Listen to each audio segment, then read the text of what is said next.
అందరికీ నమస్కారం. కార్తీక పురాణం 29వ అధ్యాయము కేదారేశ్వర వ్రత కథ. 28 అధ్యాయాలు పూర్తి చేసుకున్నాం. 29వ అధ్యాయం ప్రారంభిస్తున్నాను. 29వ అధ్యాయము కేదారేశ్వర వ్రతము.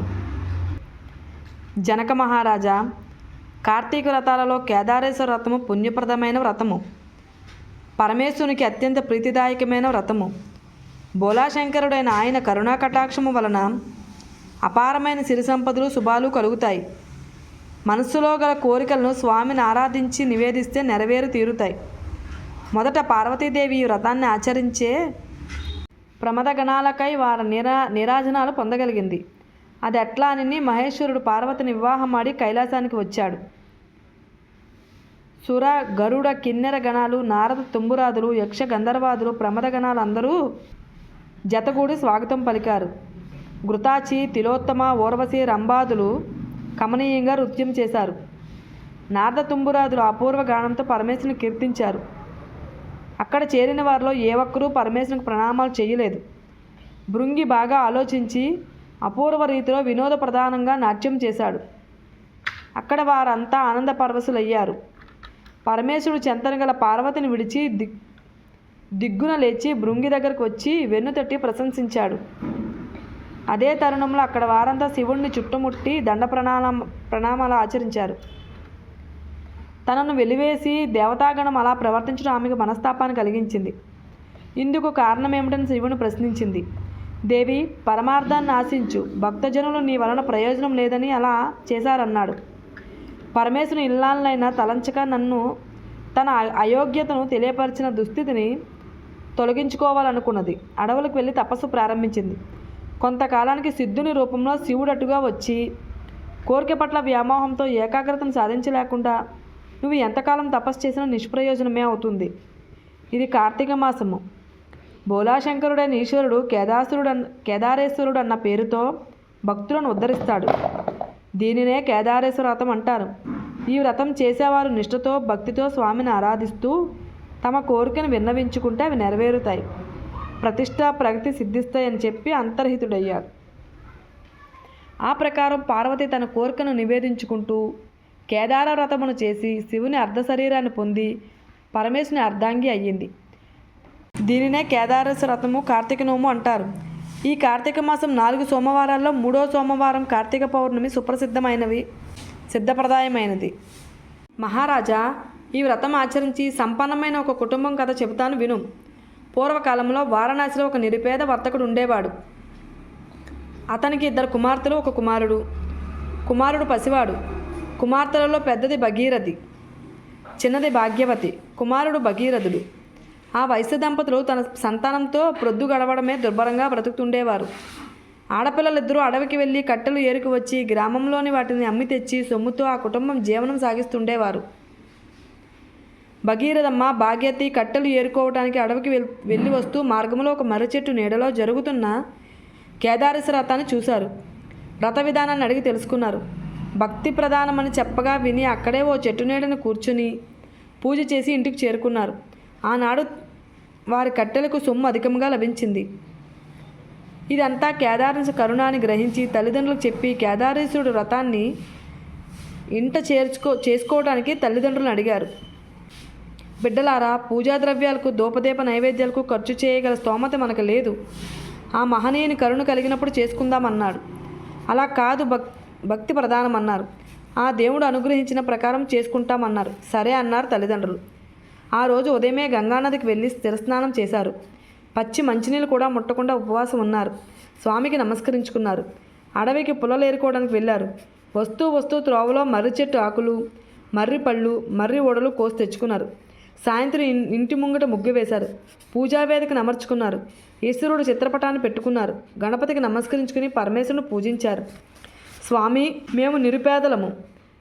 ఈ మర్రి ఆకులే తమలపాకులు అనుకో, ఈ మర్రికాయలే పోకచెక్కలు అనుకో, ఈ మర్రిపళ్ళే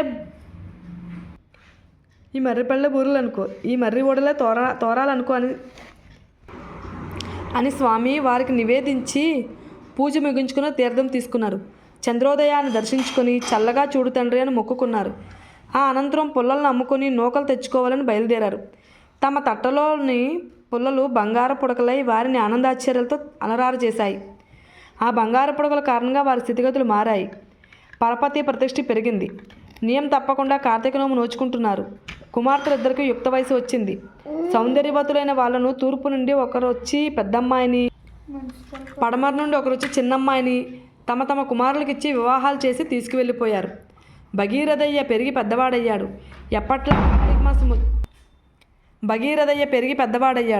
ఎప్పట్లా కార్తీక మాసం వచ్చింది. పేదతనం వల్ల కార్తీక నోములు అంతంత మాత్రంగానే చేసుకునేవాళ్ళము. ఈనాడు మన అంతస్తుకు తగ్గట్టు చేసుకుందామని తల్లిదండ్రులను ఒప్పించాడు.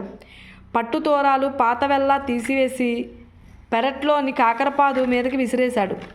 బంగారు తోరాలు చేయించి ఎంతో ఆడంబరంగా ఘనంగా నోము నోచుకున్నాడు. దర్పం తప్ప భక్తి శూన్యం కావడం వల్ల కేదారేశుని అనుగ్రహం తప్పింది. సిరి సంపదలు తరిగిపోయాయి. పేదరికంతో బ్రతుకును దుర్భరమైంది. తిండి గడవడం కూడా కష్టమైపోయింది. పెరట్లోని కాకరపాదు విరగకాచింది. తల్లి కొన్ని కాయలు కోసి కొడుకు చేతికిచ్చి షావుకారుకిచ్చి నూకలేమన్నా పట్టుకురా, గంజైనా కాచుకు తాగుదామని చెప్పి పంపింది. వాటిని పట్టుకొని భగీరథయ్య శెట్టి అంగడికి వెళ్ళి, అయ్యా, ఈ కాకరకాయలు తీసుకుని చారెడు నూకలు ఇప్పించండి అని పరిపరి విధాలుగా బ్రతిమలాడాడు. ఈ చేదు కాకరకాయలు దేనికంటూ కసురుకొని కొన్ని నూకలిచ్చి పంపించి శెట్టి ఆ కాకరకాయలను ఇంటికి తీసుకువెళ్ళి భార్యకిచ్చి పులుసు పెట్టమన్నాడు. ఆమె వాటిని వండటానికి తరిగితే వాటిలో నుండి నవరత్నాలు రాలిపడ్డాయి. ఈ అబ్బురానికి శెట్టి మురిసిపోయాడు. ఆ మర్నాడు భగీరథి మళ్ళీ కాకరకాయలు పట్టుకుని నూకలకు రాగా, అబ్బాయి, నిన్న నువ్వు ఇచ్చిన కాకరకాయలు బాగున్నాయి, నీకెక్కడవి అని అడిగాడు. మా పెరట్లోని పాదుకాయలని చెప్పాడు భగీరథయ్య. వాటిని రోజు తనకే తెచ్చి ఇమ్మని బియ్యం కొలిచి ఇచ్చాడు. కుర్రవాడు చాలా ఆనందించాడు. ఆ ప్రకారం చెట్టునున్న కాయలన్నీ ఆ చెట్టుకే విక్రయించాడు. పాదుకాయలన్నీ అయిపోయాయి. మళ్ళీ ఎప్పటిలా ఆకలి బాధ వారిని పెట్టసాగింది. ఏం చేయడానికి తోచక ఆ తల్లి తీవ్రంగా ఆలోచించి కుమారుని పెద్దమ్మ ఇంటికి పంపించింది. తమ పరిస్థితులన్నీ చెప్పి ఏమన్నా సాయము అడుక్కు రమ్మన్నది. భగీరథయ్య కాలినడకన పెద్దక్కయ్య గారింటికి చేరుకున్నాడు. బికారిలా జీవిస్తున్న అతన్ని నౌకర్లు లోపలికి వెళ్ళనివ్వలేదు. మేడ మీద తలారపోసుకుంటున్న భగీరథమ్మ తమ్ముడిని లోపలికి తీసుకెళ్ళింది. తమ్ముడు వల్ల వారి దుస్థితి అంతా తెలుసుకున్నది. ఒక గుమ్మడికాయ దొలిపించి దానిలో నిండుగా వరహాలు పోసి ముచ్చిక బిగించి దానిని తమ్ముడికిచ్చి దీంతో ఇంటికి వెళ్ళి దీనిని అమ్మకి ఇవ్వవలసిందిగా అతన్ని సాగనంపింది. ఏదో సాయం చేస్తుందనుకుంటే ఈ గుమ్మడికాయ ఇచ్చిందని బాధపడుతూ బయలుదేరాడు. దారిలో ఓ గ్రద్ద ఆ గుమ్మడికాయను తన్నుకుపోయింది. దీనిని అమ్ముకుని ఓ పూటన్నా గడుపుకోవచ్చని అనుకుంటే గ్రద్ద కాస్త తన్నుకుపోయిందే అని బాధపడి ముందుకు వెళ్ళలేక చిన్నక్క గారింటికి బయలుదేరాడు. కాలినడకన వస్తున్న తమ్ముడిని, అతని దుస్థితిని చూచి వడివడిగా మేడ దిగి వచ్చి తమ్ముడిని ఇంటి లోపలికి తీసుకుని వెళ్ళి యోగక్షేమాలు అడిగి తెలుసుకున్నది. అతడు అక్కగారింటికి వెళ్ళటం, ఆమె గుమ్మడికాయ ఇవ్వటం, దాంతోనే సరిపెట్టుకోవాలని వెడుతుంటే గ్రద్ద తనుకుపోవటం వివరాలన్నీ చెప్పాడు. అందుకు ఆమె బాగా ఆలోచించి కాలి జోడులో మాణిక్యాలు పొదిగి కుట్టించి వాటిని తమ్ముడికిచ్చి ఇంటికి వెళ్ళే వరకు ఎక్కడా విడవద్దని చెప్పింది.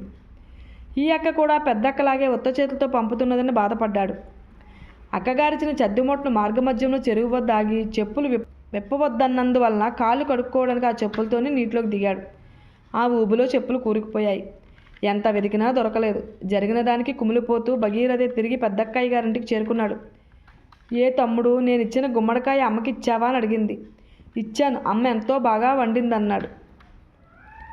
నన్ను బుకాయించుకు ఏం చేశావు, ఏది గుమ్మడికాయ నిలదీసింది. జరిగిందంతా చెప్పాడు. వీళ్ళకెలా ఈ దుస్థితిని దుఃఖించింది.